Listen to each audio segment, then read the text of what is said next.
guys, it's tbonepearson here with the Atari 2600 show. Thank you guys so much for watching and subscribing and liking, and we cracked 1,000 views of the last one, and I think we got 11 likes. So let's try to beat that on this video. Just pause the video for a second and click the thumbs up. That'd be awesome. And if you haven't subscribed yet, please do. And let's get to the winners of the Frostbite challenge. Now the first thing is Activision. If you beat 40,000 points and you took a photo of your TV and sent it in, you would get the Arctic Architect emblem. It was a patch you could get.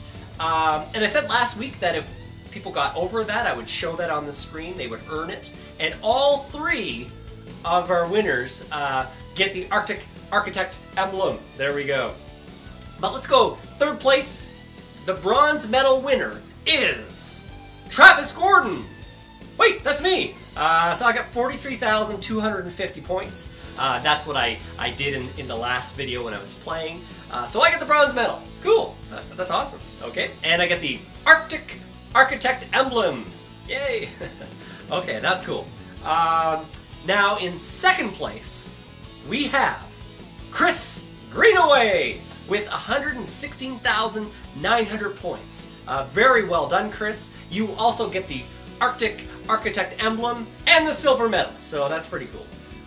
Great score, more than double mine. Now let's get to the winner. The gold medal goes to, and the 13-year-old strikes again. It's Frankie Aiello with 208,350 points. Holy crow! Good job, Frankie. Congratulations. That's a heck of a score. And yeah, so those are the winners of the Frostbite challenge. Thanks so much for sending your scores in. I'm going to give an honorable mention to Brian Mathern and Chris Sampson. Thanks for submitting your scores. So anyone who submits a score, a screen capture, or a photo over the television will get an honorable mention, even if you don't get a medal. So yeah, so you still get a shout out. So that's pretty cool. So now let's get to what is the next challenge for this week. What game are we going to play? Wait, where is it? It's somewhere. I had it. Oh, it's under my papers. Here we go. We're playing Space Invaders. Is that upside down? Space Invaders. There we go. It's up now. Okay, so you know, invaders are coming from space in rows. You must grab your laser cannon and destroy them and save the Earth. Can you do it? I don't know. We'll see. So basically, you know, when you're playing, you just have a little laser cannon at the bottom, and you've got some shields that you can hide behind, and you have rows of invaders coming down to kill you. As you blast them, they speed up. Now it's funny. Oh, yeah, actually, let's get to who made this game. His name is Tomohiro Nishikado. There we go. Tomohiro Nishikado. There we go. In 1978, he made the game.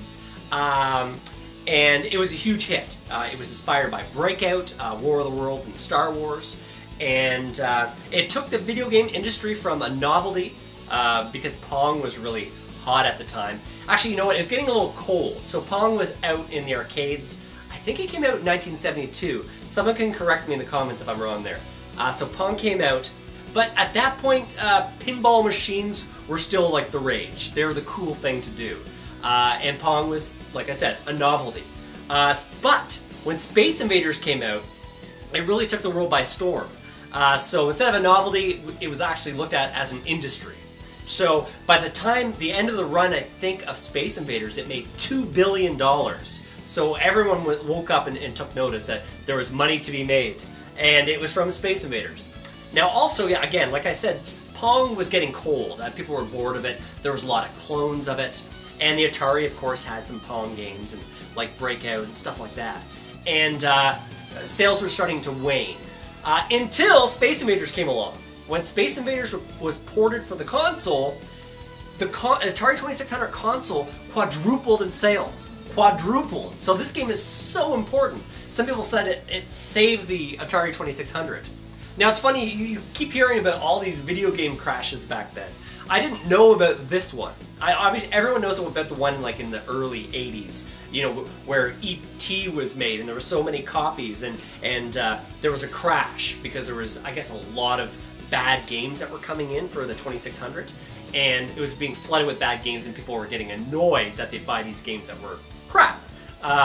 So that was, you know, it crashed there. But I didn't know there was almost a crash after Pong. So doing research for this game, that was pretty cool. I didn't know that Space Invaders like saved the 2600, quadrupled the console sales. That's pretty amazing.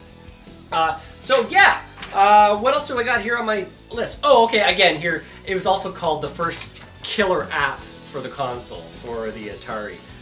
So I think that's all I have there. Oh, one last thing before we get to me playing Space Invaders. I'm okay at it.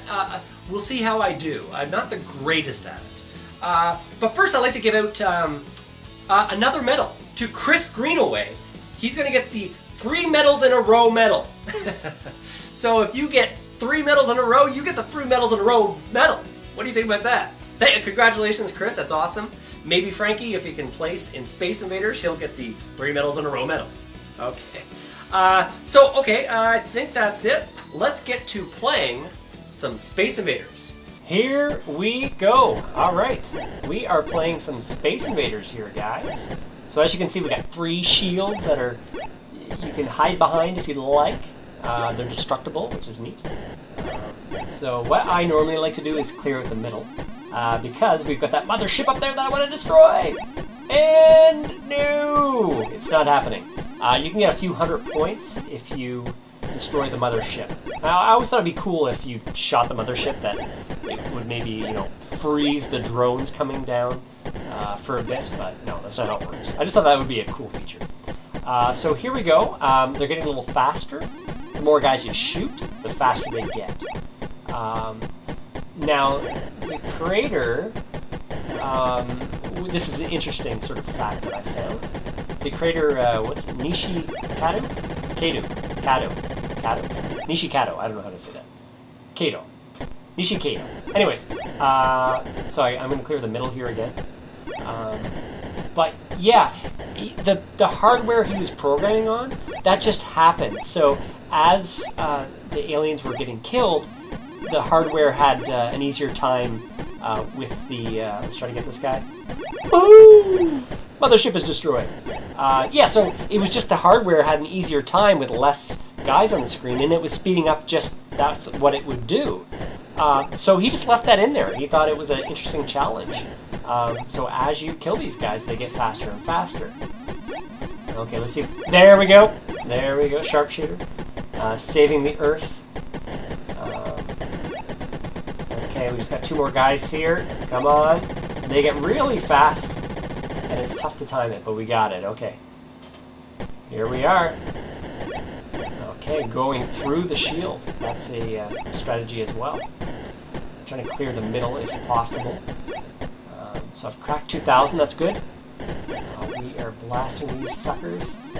All right, mothership, come on, baby. Give me my... no. Is it going to happen? One more shot? No, behind the times. It's not happening. Okay, and I've got quite a bit of guys here. I don't recommend taking too much time going for the mothership. Or the mystery ship, as some people call it. Now again, too, I'm using the smaller laser cannon. Make sure you do that as well for your score. Let's see if I can... oh! There we go, I love it. Okay, dodging some bullets here. Okay, let's take care of these guys. And... uh-oh. There we go. Woof! It's a little nerve-wracking when those guys are speeding towards you and time's ticking. Now, if the guys touch the bottom of the screen, which will happen probably very soon, because I'm not the greatest at this game, when they touch the bottom of the screen, game's over. Okay, let's see if I can get the mothership. Come on! Oh, no. No. Not in the cards this time. Alright, I'm blasting away with my laser cannon. Saving the world, saving you guys from these nasty aliens. Although they don't look too scary. Uh-oh, uh-oh. There we go. Woof! Alright. Getting a pretty good score here. Now this is when it gets really tough. Any of these guys blast me quickly, I'm done. Okay, not too bad, not too bad. I'd love to finish this level. Oh, here we go, mothership! No, missed. There we go. Woohoo! Alright. It's like Independence Day. Will Smith destroying the aliens, saving the world. I just need Jeff Goldblum on my side. The crazy scientist. Okay, here we go. Come on, I can do this. It doesn't. Oof! Okay. They are close. Alright, I just gotta blast these dudes fast. There's gonna be trouble. Oh. Here. Ah! Okay, guys, so there is my score. Over to you, Travis. Thank you, Travis. So my score is 4,315. That's a score to beat. Now, here's a note. I played it on my Atari 2600, and I noticed that the laser cannon was really huge. And in the manual it says if you hit the A-B button, you can switch it to a smaller ship. When I recorded the video on my computer, I plugged my Atari 2600 into the computer, I noticed that it wasn't recording very well. You couldn't see the shots being fired by the aliens, and it led to a very boring video. So what I did was I loaded up an emulator and played it on that, at which point I found out that the laser cannon was a tiny one, a smaller one. That was the default setting on that. On the Atari 2600, the default setting was a big laser cannon. So for this contest, I guess play on the emulator so that you have the little one.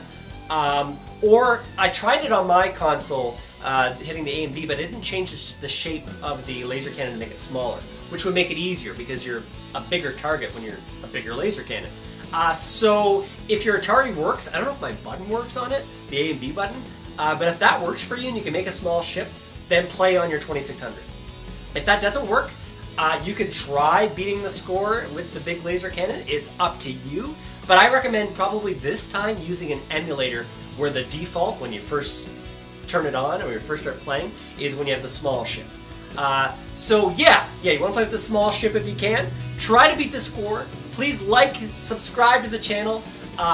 Good luck, everyone. Send your scores in. Even if you don't get a medal, I'm going to say your name in the video.